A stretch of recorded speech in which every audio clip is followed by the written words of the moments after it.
When we talk genre, we mostly are referring to the narrative elements and the structures of our stories. A science fiction story has different components than a fantasy story, or a western, or a thriller, but genre goes way deeper than that. And today, we start this discussion with a shocking scandal in the niche of jazz musician social media. Buckle in. Welcome to the Writing Theory Podcast, a podcast for every level of writer. Everything that we discuss here on this podcast is about pushing you to the next level of storytelling. From prose to structure to the business of writing, you can join me every Wednesday for a new episode, a new topic, and a new takeaway that you can apply to your own writing right away. I'm Carson Long. Let's get started.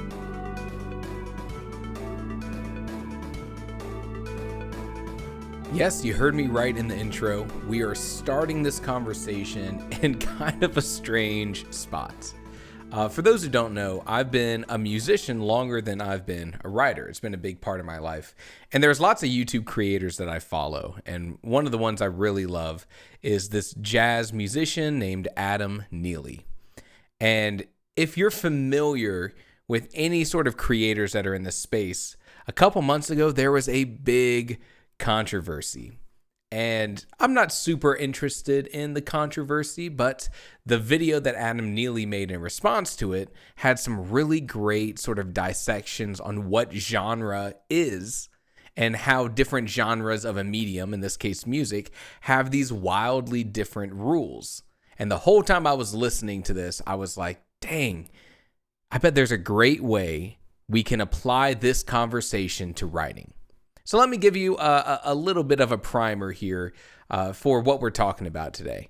So in the niche of musicians in, the influencer space, and specifically on Instagram, there's an even smaller niche for jazz music, which already isn't the most popular genre, but the people who are super interested in jazz are super interested in jazz.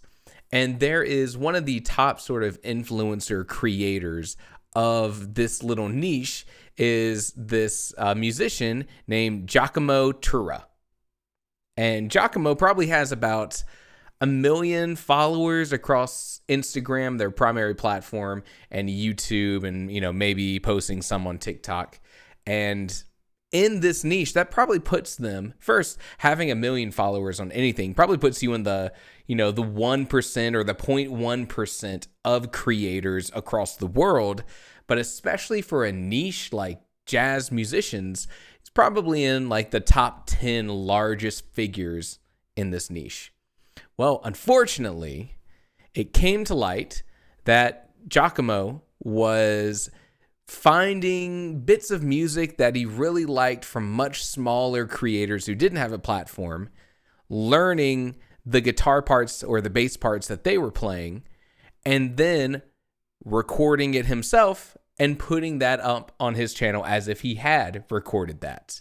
And very few times he would credit the creators. Sometimes they would reach out after seeing it and he would put their name in the bottom of a description somewhere. But most of the time, it just sort of got swept under the rug until a much larger creator did sort of a bigger expose. And that's what brought this whole conversation to light. Not only was this jazz musician who exists in a very specific genre of music taking from smaller creators and sort of profiting off of them. This would lead to like musician sponsorships and playing for, these big shows for these much larger musicians, or having like a signature instrument with this guitar maker, as well as even transcribing those guitar solos or bass parts that they had taken from other creators, tabbing them out into something that they would then sell on their website. So very clearly profiting from the creative works of someone else. And if you know anything about jazz, this is a genre of music very much built on creativity, right? And we'll talk more about that in the actual genre breakdown of sort of where this discussion is going. So Adam Neely, another one of these like maybe top 10 jazz musician content creators. Adam Neely's more on YouTube than he is on these other platforms. Puts together this 50-minute video on the ethics of fake guitar playing. It's a great video. It's linked in the show notes if you are interested. It's not just focusing on the fact that this one person, has acted in this bad way, but instead looks at the situation a little bit more zoomed out about the idea of faking your guitar playing or stealing from another creator, specifically in the genre of jazz. Is it good? Is it bad? Is it somewhere in the middle? And then finally talks about at the very end about this specific situation.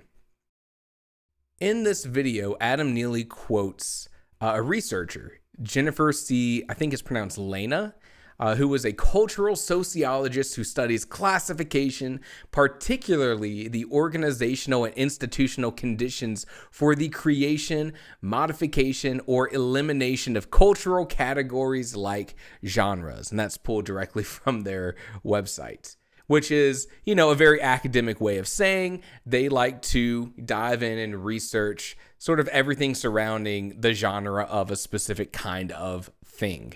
And the quote that was put up on the screen, I took a screenshot of my phone right away when I saw it because I was like, I need to talk about this.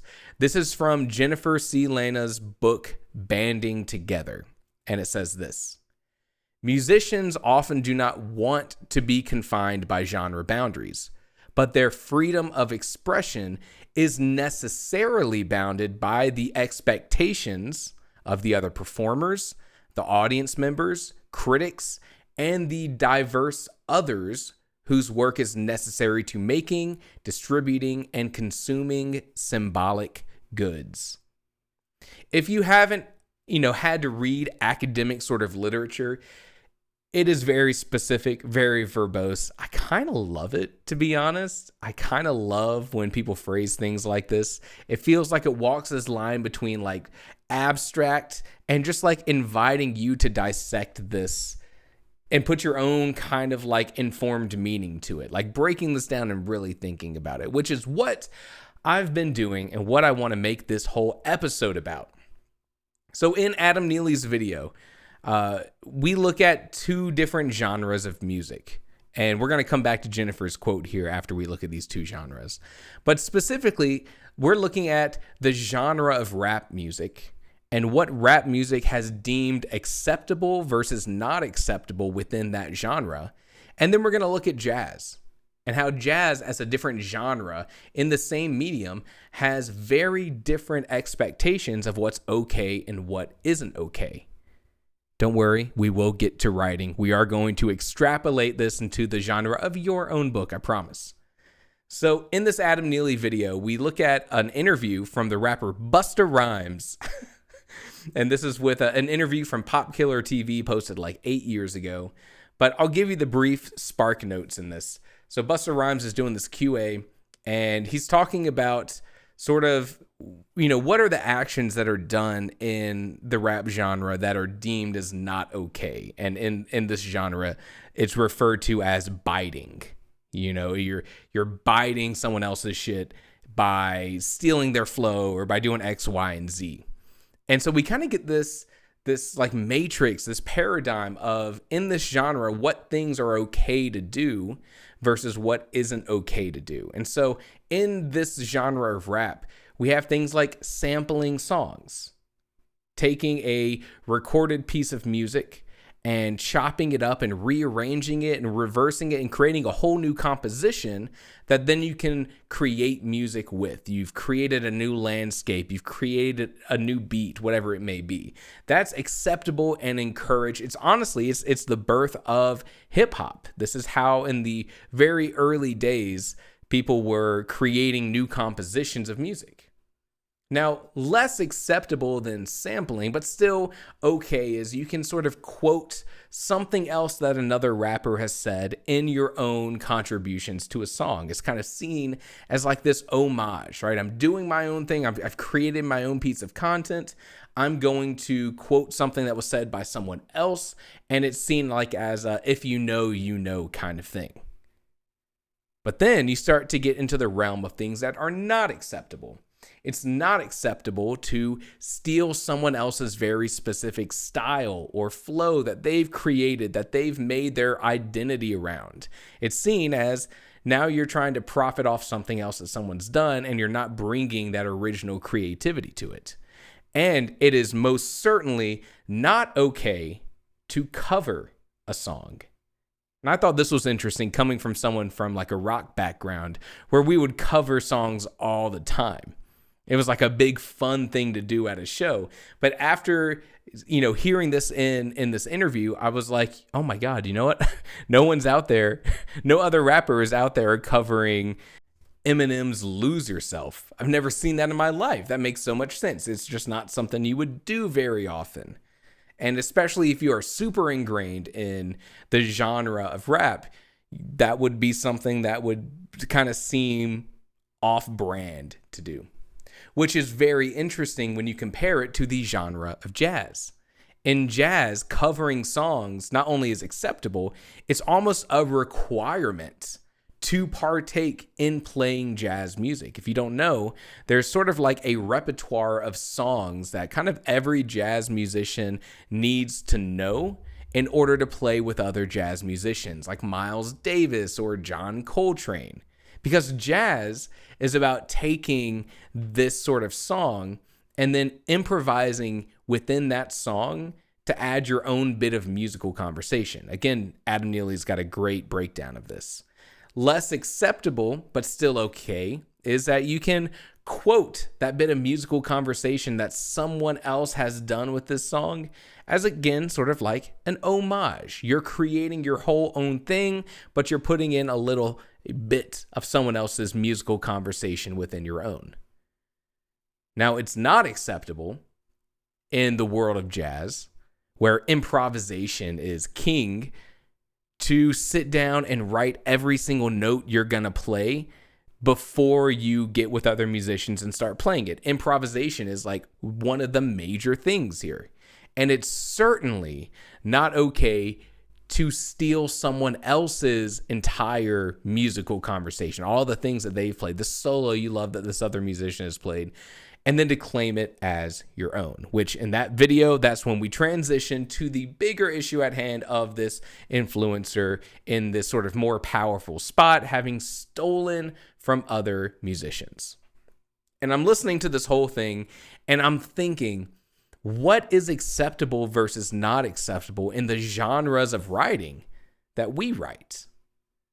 And that's a hard thing to nail down. I love to write science fiction and fantasy, and I think so much about just sort of what naturally fits into these genres. I don't often think about what wouldn't be okay to include. Some other things come to mind. In romance, it would be kind of considered a faux pas to have your story advertised as a traditional romance book and have it end with like an unhappy ending, right? With a unhappily ever after. Now you're probably saying, I know plenty of romance books that do that. And they're subverting that expectation. And as long as that's kind of communicated to the audience, a whole different conversation there, then it can be a purposeful decision. Everyone's happy. But if you advertise your book as a traditional romance, a happily ever after, and then that romance reader gets to the end of the book and it's an unhappily ever after, there may be some disconnect. If we read Lord of the Rings and we go through all three books and we get to the last couple pages and Frodo loses and dies and nothing good happens at the end of it, that in the fantasy genre would probably be considered an unsatisfying ending because the genre conventions say the good guys got to win at the end. And I'm thinking about all this, and I'm watching this video. It's all being explained in musical terms, but I'm sitting there thinking this definitely applies to writing. And it's harder for me to nail down all the things that you shouldn't do in all your various genres. That's hard to do. Maybe I'll tackle that one day for a genre I feel really confident in. But with genre in mind, it makes me want to go back to what Jennifer C. Lena said in their book, Banding Together. They said, musicians often do not want to be confined by genre boundaries.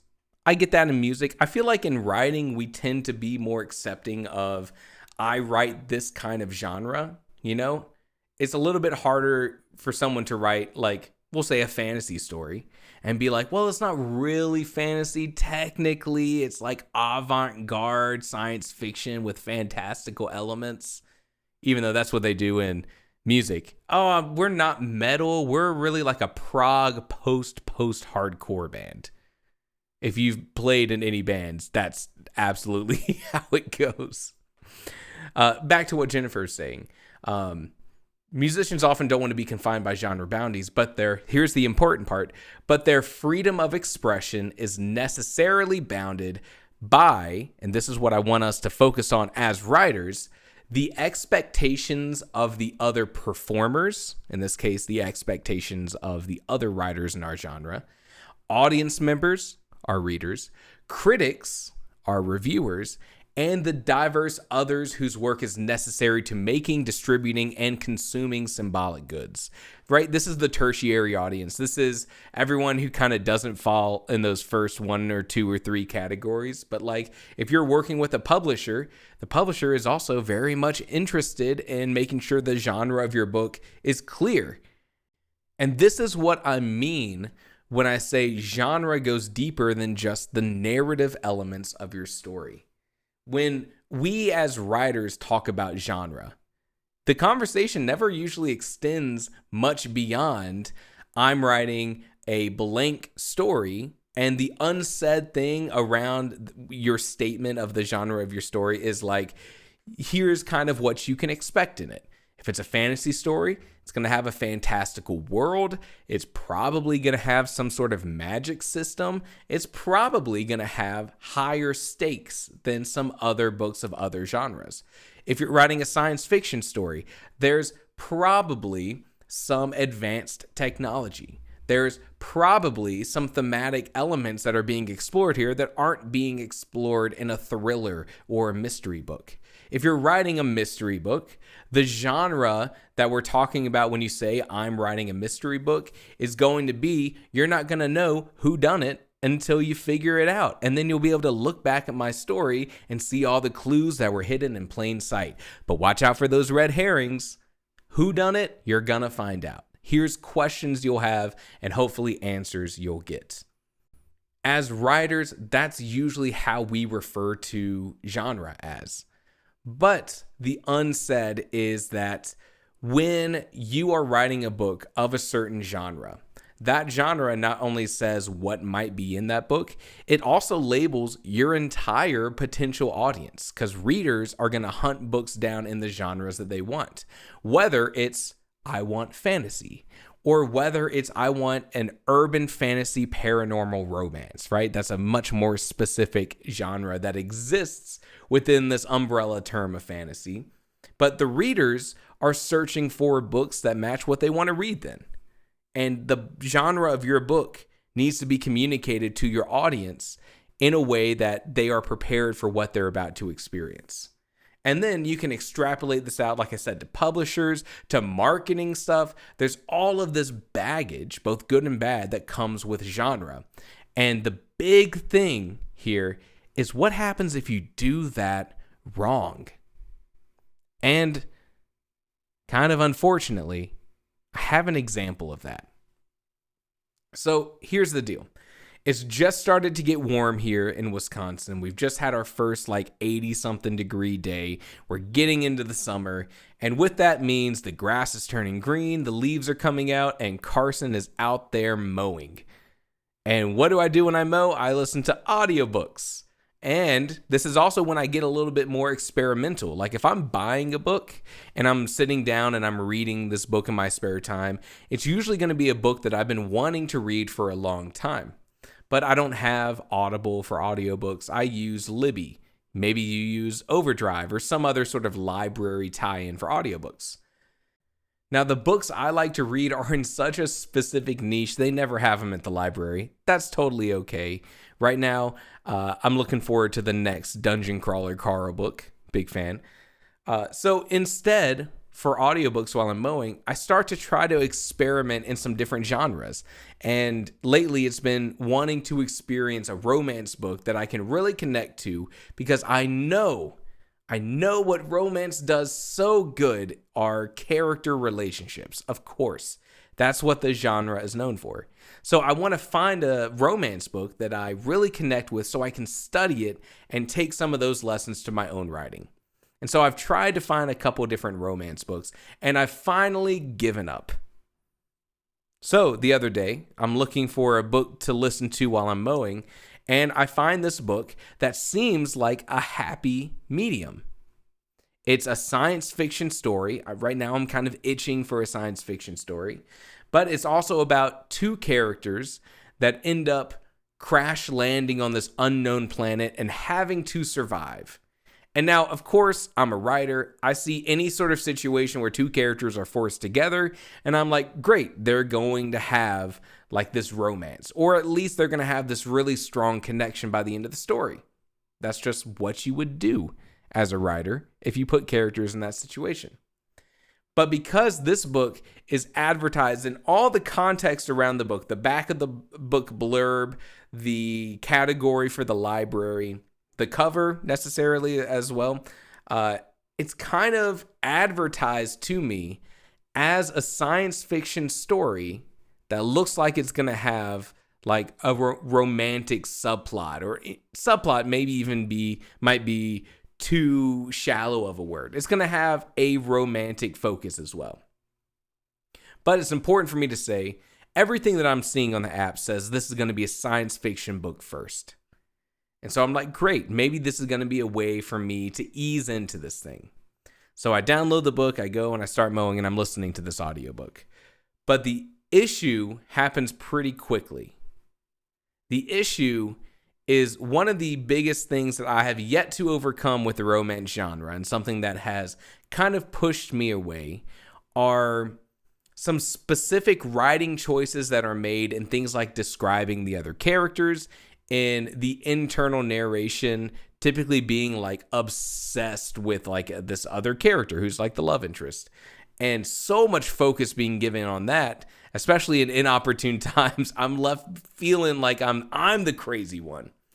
So I'm listening to this audiobook, and this is the issue with the genre not being communicated clearly. I'm listening to what I expect to be a mostly science fiction audiobook. And I'm not going to name the title and the author. I don't want to talk bad. If this book sounds really interesting to you, though, there is a link in the show notes. You can go check it out for yourself. This is just my personal experience. The book opens up. We're on this big giant spaceship traveling through hyperspace. And we have our 18-year-old Army major who's a war hero. And I'm like, okay, that's pretty young. I'm 30. At 18, there was no way in hell I was going to be a major in the Army. But okay, maybe this guy's like super, super matured. And it's made out to be, there's like context around that. But I'm like, okay. And the book opens up, and our main character, our dude, looks across the dance floor at this party that he doesn't want to be at. He's got a book that he's brought here to burn some time. And he makes eye contact with this girl. Flowing red hair, piercing green eyes, blue dress. And already I know that I've messed up, because in romance books this happens, and this would very much be considered sort of a faux pas, I think, for science fiction books. The description of this female character from the guy's perspective, which is his first person, we're in his head, is like, wow, there she is. The room stands still. I'm lost in her dress and eyes. She is a smoke show. Even with her hair up, she's beautiful. And I'm listening to this, I'm like, oh no, it's more romance than I thought. Because this is always what has been a frustrating thing for me in romance, is this kind of writing style. It's just not normally what I'm exposed to in these other genres. This is a total me thing. It's just, I'm not used to it, and it always makes me roll my eyes. And then, of course, we, The girl is put in danger. He's got to save her. And not just saving her, he completely picks her up to get her out of danger and carries her somewhere. And I'm like, oh, brother, here we go. And then later on, bad things are happening. The ship is falling out of hyperspace. These two are in the escape pod. People are going to die. The escape pod can't disconnect from the ship. Everything's rattling. Our main characters are facing their mortality. And we're in the head of this male character. And he looks at the female character. And we have like this one-off liner.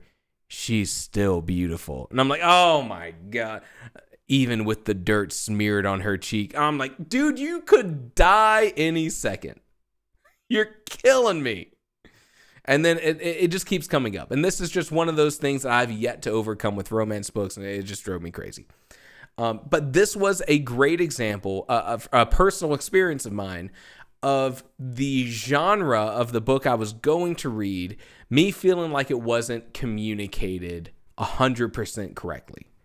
And that disconnect made me, it kind of put me in the situation of I was reading a book that I didn't know I wanted to be reading. It hadn't captured my attention.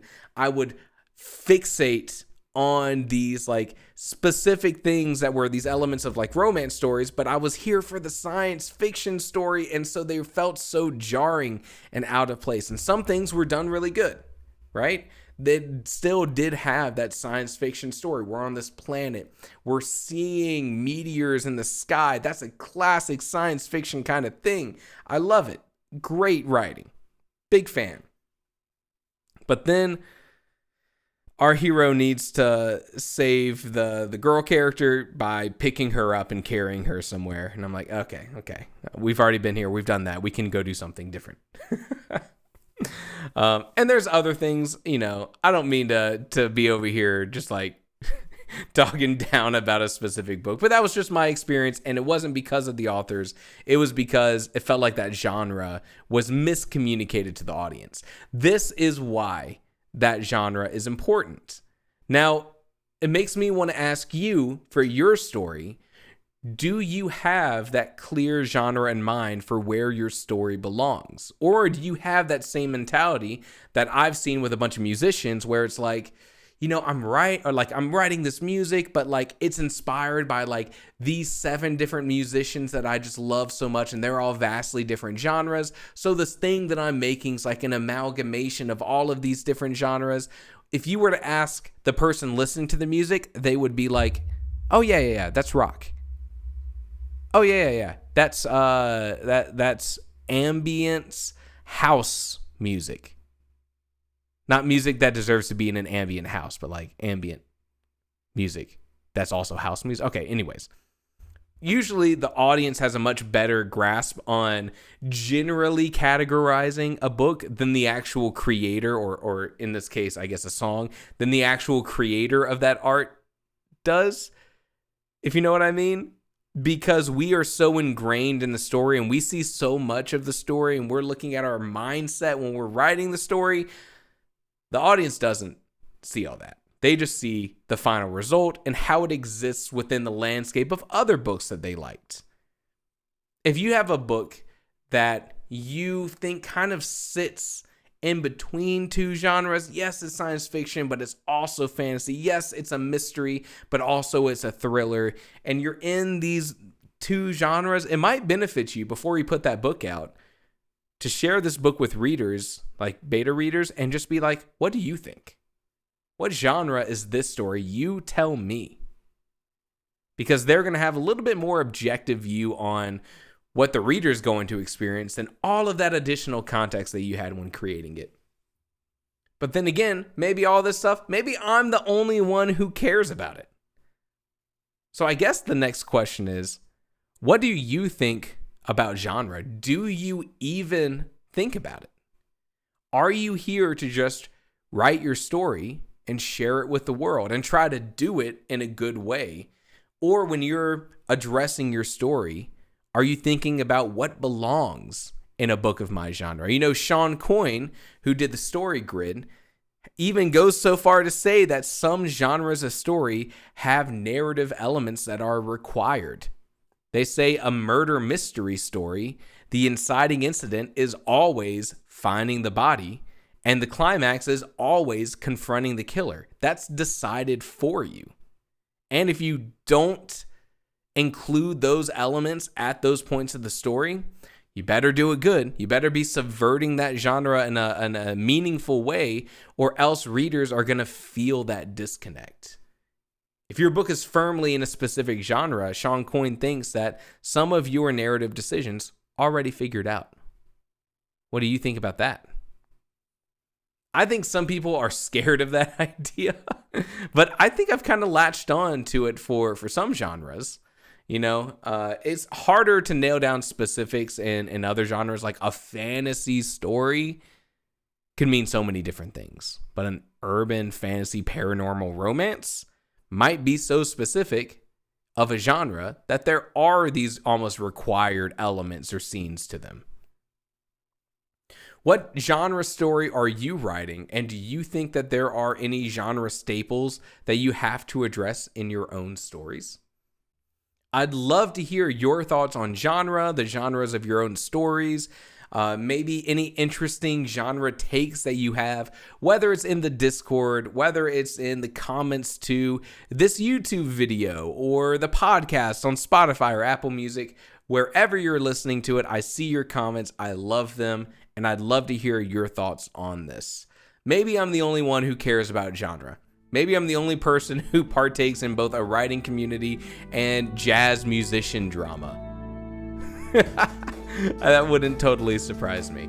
But I thought this was an interesting conversation, an interesting way to look at genre, maybe besides some of the same more tired conversations that we've had regarding writing.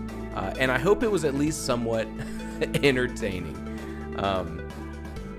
I think that's all I got for you. So let me know your thoughts. Come hang out in the Discord. We have a great time over there. Check out the YouTube channel. I have a lot of really cool videos coming out. They're more intermediate, advanced level writing stuff, but it's a great way to level up your own writing. Head on over to Writing Theory at YouTube. And hey, you could be listening to anything right now, and you chose to check out this podcast, and that means a lot to me. So, hope you liked it, and I'll see you next Wednesday.